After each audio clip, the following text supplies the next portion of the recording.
Sir जो अभी कहा है, हम लोग तो पूरा एग्री है, आपने देश का सेंटीमेंट को रखा है।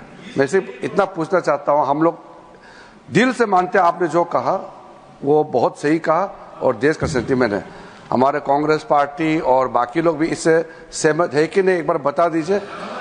क्योंकि मैं मानता हूं, अभी हमने खुद रुकाया अपने पार्टी के एमपी को, ठीक चेयरमैन का बात सुन लीजिए। और इस सदन में देश का हीरो को अगर इंसल्ट करता है तो मैं नहीं मानता हूं कि ये मुद्दा सिर्फ हमारे रामजीलाल सुमन जी का अकेला का है। वो बहुत सीनियर एमपी है, हम लोग लोकसभा में भी साथ रहे हैं, कई साल पहले भी यहाँ आए हैं। इसको मैं इज्जत देता हूं व्यक्तिगत तौर पर, एक साथी के तौर पर। लेकिन जो राणा सांगा को लेकर के जो वक्तव्य दिया, अगर यहाँ से हटा भी दिया, वो बाहर सोशल मीडिया और न्यूज में तो वो तो बिल्कुल चल रहा है। और सुन के किसी को कैसे मंजूर होगा जो भाषा और जिस लहजे में माननीय सदस्य जी ने राणा सांगा के बारे में बोला है।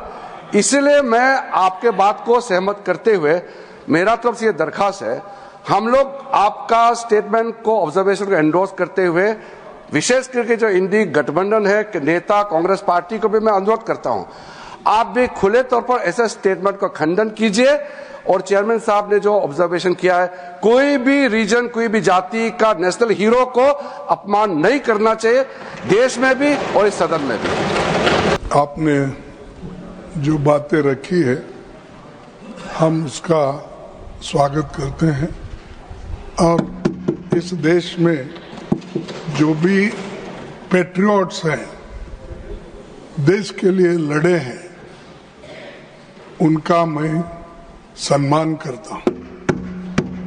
लेकिन इसका मतलब ये नहीं है कि कानून अपने हाथ में लेकर अगर कोई किसी के घर पे जाकर तोड़फोड़ करता है, ये और तोड़फोड़ करता है, अगर उसकी संपत्ति को तोड़ता है, ये कभी हम नहीं मानेंगे। इसको मैं खंडन करता हूं। इस चीज को आपके बात से सहमत है, लेकिन इन्होंने वो मुद्दा उठाकर एक पे जान मारने की कोशिश करते हैं, उसके घर पे जाते हैं और उसकी गाड़ी तोड़ते हैं, घर तोड़ते हैं। ये अपमानजनक जो दलितों के खिलाफ हो रहा, ये कभी नहीं सहन करेंगे।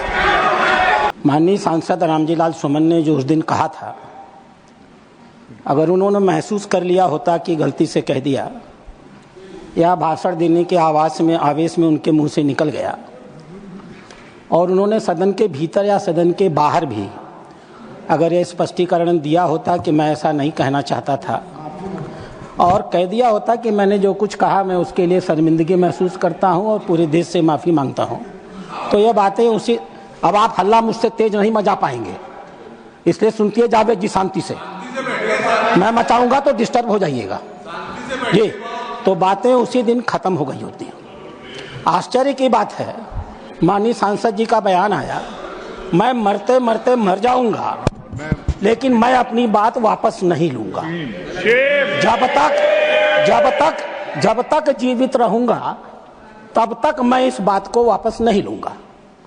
यह बताता है कि जो कुछ उन्होंने कहा था सोच समझ के कहा था, होशो हवास में कहा था, नियोजित तरीके से कहा था।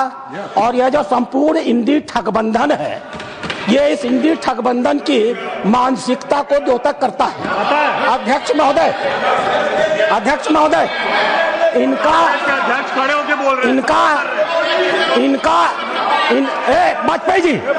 वाजपेयी जी, अरे बैठो यार। अध्यक्ष महोदय, एक बार एक सदस्य के कहनामे को तो छोड़ा जा सकता था, लेकिन माननीय नेता प्रतिपक्ष ने कांग्रेस का राष्ट्रीय अध्यक्ष होते हुए आज इस सदन में जो कुछ भी कहा है वो अक्षम्य है। वो अपराधियों को पूरी तरह संरक्षण देने का काम करता है। उन्होंने सपोर्ट कर रहे हैं उनको,